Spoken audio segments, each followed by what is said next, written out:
throughout the years na pumupunta ho kayo dito, wala naman kaming naririnig na may problema. Kasi in my opinion, kasali ho kayo dito.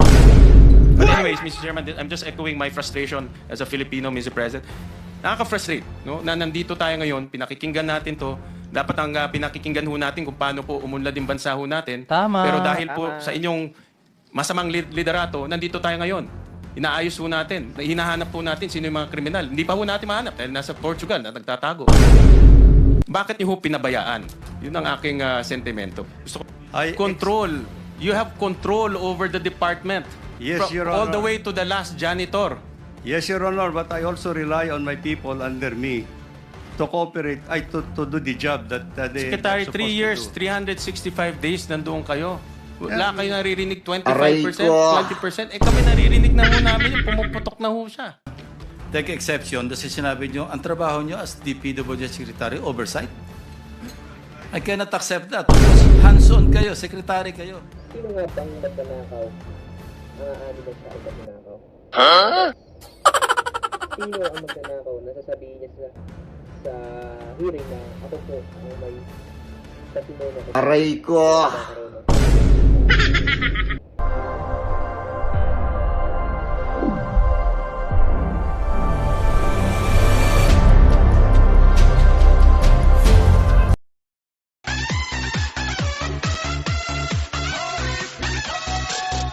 Magandang araw sa atin lahat mga bossing. Muli nagbabalik RNG News TV. Ayan mga bossing, another day, another fake news. Ayan, for today's video mga bossing, ang topic na pala natin ngayon ay dito na ulit sa Senate Blue hearing na kung saan itong si Senator Win Gatchalian ay sinisisi di umano itong si dating o si former Secretary Manuel Bonoan. Sinisisi umano dahil dito sa mga corruption na gaganap dito sa ahensya po mga bossing ng DPWH. So, ano nga bang totoo mga bossing? Bago nating alamin ang katotohanan ng mga bossing ay muli, kung hindi pa kayo nakaka-subscribe sa ating YouTube channel mga bossing, ay inimbita ko kayong mag-subscribe mga Huwag boss. mong subukan. Ayan, click nyo naman po yung subscribe button natin dyan ba sa kanan side at hit nyo notification bell para sa ganun ay maging updated po sila mga boss sa i-upload nating mga video at wag nyo kakalimutan mga bossing, no? Wag nyo kakalimutan mag-comment, like, share para sa gano'n 'pag na-mention ang pangalan nyo, eh, puwede ko kayong i-shoutout sa next video natin mga bossing 'no. 'Yan, inuulit ko mga bossing, eh, mag-subscribe po tayo, ayan o. So, ano pang hinihintay natin mga bossing, 'wag na natin patagalin, umpisa natin ang panonood. Watch this. Ma-take advantage po yung presence ni former Secretary Bonoan na nandito. Secretary Bonoan, nabasa niyo na po itong affidavit ni Yusek Bernardo? No, Your Honor, I have not. Hindi niyo ho nabasa ito, Nabasa. pero this was furnished to us during one of the hearings ng Blue Ribbon at na-implicate kayo dito many times. No? And let me just read. On page 18, sometime in 2022, Secretary Bonoan directed me to submit a list of projects for possible inclusion in the NEP for fiscal year 2023 worth around 450 million. And in the same page, Engineer Alcantara gave 10% of the value of the projects. In page 19,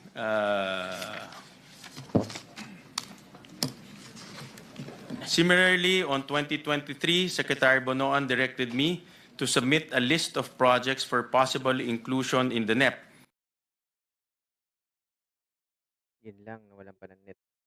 for fiscal year 2024 worth around 150 million. Engineer Alcantara gave 15% of the value of the projects.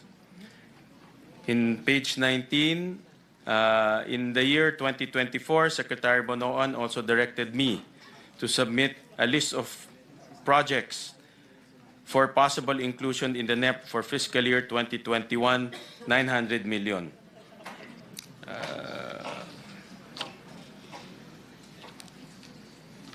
Tapos, in page 20,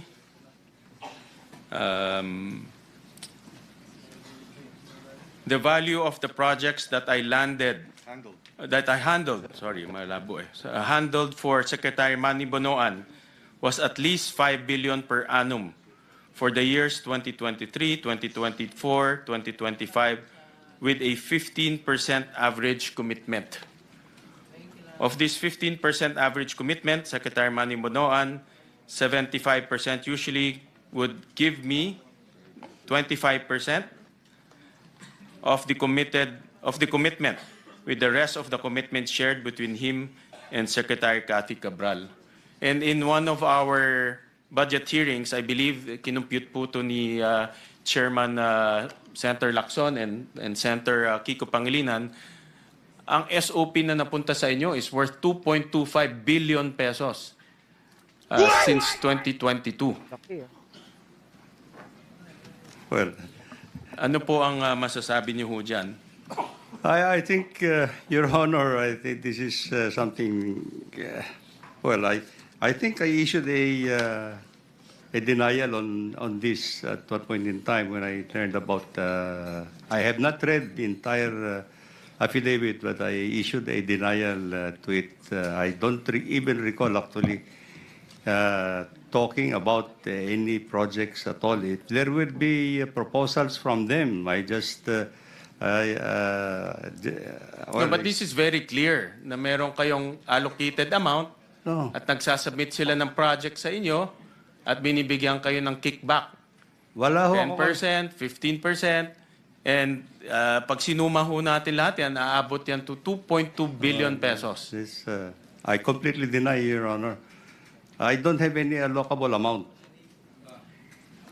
Mamaya, pagsasalita namin si Congressman Leandro Libiste. Opo. And I think he will negate what you just stated, na wala kayong allocable. Kung hindi man allocable, baka non-allocable. Pero meron. Anyway, sige. Well, Mr. Chairman, whether allocable, non-allocable, nakakuha kayo ng kickback. Wala po. And the fact is, nandito tayo ngayon dito sa hearing because for the last 4 years, pinabayaan yung nangyayari to under your watch. You're the secretary of for the 3 years, Your DPWH. Honor. O 3 years, 2 years, 3 years. Secretary kayo ng DPWH. May mga ghost projects. May 20-25% nangyayari sa ilalim po ng inyong opisina. Kaya ako ho, personally, ako naniniwala po ako dito eh. Paano ho isang secretary palalampasin nyo itong nangyayari sa atin? Kaya ho tayo nandito sa ganitong sitwasyon ngayon eh. Your Honor, as Secretary of the Department, I have general oversight.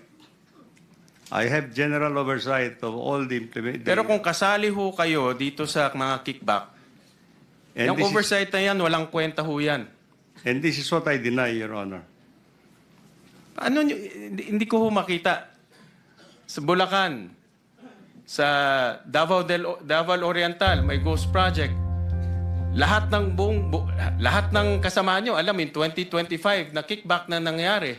Kayo lang hindi nakakaalam eh. Your Honor, I was the one actually who reported to the President where the ghost projects are in 2025. Nung pumutok na ho to, nung nag-privilege speech na Senator Lacson dito Hindi sa po. Senado. But throughout the years na pumupunta ho kayo dito, wala naman kaming naririnig na may problema. Kasi in my opinion, kasali ho kayo dito. But anyways, Mr. Chairman, I'm just echoing my frustration as a Filipino, Mr. President. Nakaka-frustrate, no? Na nandito tayo ngayon, pinakikinggan natin to. Dapat ang pinakikinggan ho natin kung paano po umunlad yung bansa ho natin. Tama. Pero dahil po sa inyong masamang liderato, nandito tayo ngayon. Inaayos ho natin. Hinahanap po natin sino yung mga kriminal. Hindi pa ho natin mahanap dahil nasa Portugal na nagtatago. Bakit niyo ho pinabayaan? Yun ang aking sentimento. But wag na ho kayong sumagot. I don't expect you to admit that, but I'm just airing out my frustration, Mr. Chairman. Thank you. Maraming salamat po. I just want to take exception kasi sinabi nyo, ang trabaho nyo as DPWH Secretary, oversight. I cannot accept that because hands-on kayo, secretary kayo. I cannot imagine Secretary Dizon exercising oversight function over his own department. So kindly correct that because that is not correct. Your Honor, what I'm saying is actually as secretary, I exercise overall supervision, authority, Not oversight. and oversight, because I also rely Sabi nyo on kanina, my people. ini-impress nyo, oversight lang kayo. But, I Mr. also Chairman, rely- as secretary, you exercise control. I Control. You have control over the department. Yes, Your All the Honor. way to the last janitor. Yes, Your Honor, but I also rely on my people under me to cooperate, to do the job that they Secretary, are 3 supposed years, to do. 365 days, nandoon kayo. Wala kayo naririnig 25%, 20%. Eh kami naririnig na ho namin yung pumuputok na ho siya. Anyways, again, I'm just airing out my frustration as a Filipino. Talagang, alam niyo ho, the chairman talagang frustrated rin. Kasama ko yung mga ibang mga kababayan natin. Napakasama ng loob sa mga nangyayari. At imagine niyo ito, nangyari ito sa ilalim po ng liderato ho ninyo. No? Tinuturo nyo mga subalterns ninyo, mga subordinates. Are you thinking ahead? You're planning to invoke the Arias Doctrine? Mabuti nandito yung DOJ. Mukhang anticipate nyo na kung ano yung defense ni Secretary Bernardo, Secretary Bonoan. Mag-i-invoke yan ng Arias Doctrine. Your Honor, what I'm just trying to say is actually, in the hierarchy of the department, of course, I exercise overall supervision, no? But I have also undersecretaries under me, assistant secretaries, regional directors, and Ang point district ko, engineers. Mr. Secretary, parang you're thinking ahead. Kung sakaling nasa korte na, yun ang i-invoke ninyo. Anyway, are you done? So, Senator Pangilinan is next. Thank you, Mr. Chairman. Itutuloy ko lang, no? Well, just for the record, under our Philippine jurisprudence, a general denial is actually very weak in the face of specific allegations. So, yung general denial ninyo, baka kailangan nyo ng mas mahusay na abogado, former Secretary Bonoan. So yun mga bossing, dito na natin natapos ang panood ng video. Bali, ang reaction lang natin ito mga bossing, sino nga bang magnanakaw ang aamin na siya ay magnanakaw? Di ba mga boss? Sino ang magnanakaw na sasabihin niya sa hearing na ako po ang may pasimuno kung bakit po nagkakaroon ng corruption dito sa ating ahensya? Diba? Sa tingin mo maniniwala ang mga nasa Senado na wala ang kinalaman ng pinuno? Kasi siya pinuno ng DPWH noon eh. Siyempre, dapat alam niya yung nangyayari sa kanyang mga nasasakupan. Di ba? Alam niya kung may nangyayaring anomalya. Yun yung mga miyembro, alam nila, di ba? Alam nila na may nangyayaring mga kickback, 10 to 25%. Tapos siya mismo ang pinuno, secretary. Hindi niya alam yung nangyayari sa kanyang mga tauhan. Ano siya, inutil pa siyang wala pa siyang silbing mamumuno. Kasi kung inutil siya, dapat nag-resign siya noon pa eh. Diba? So yun lang mga bossing, sana mapanagot na itong mga kriminal or mga magnanakaw dito sa ahensya ng gobyerno. So yun naman bossing, dito na natin natapos sa panonood. Bali kung nagustuhan niyo ang ating video mga bossing, ay muli hindi na kayo mag-subscribe. Click nyo lamang po yung subscribe button para sa ganun i-update tayo sa panonood ng video. So yun lang mga bossing, have a nice day and peace.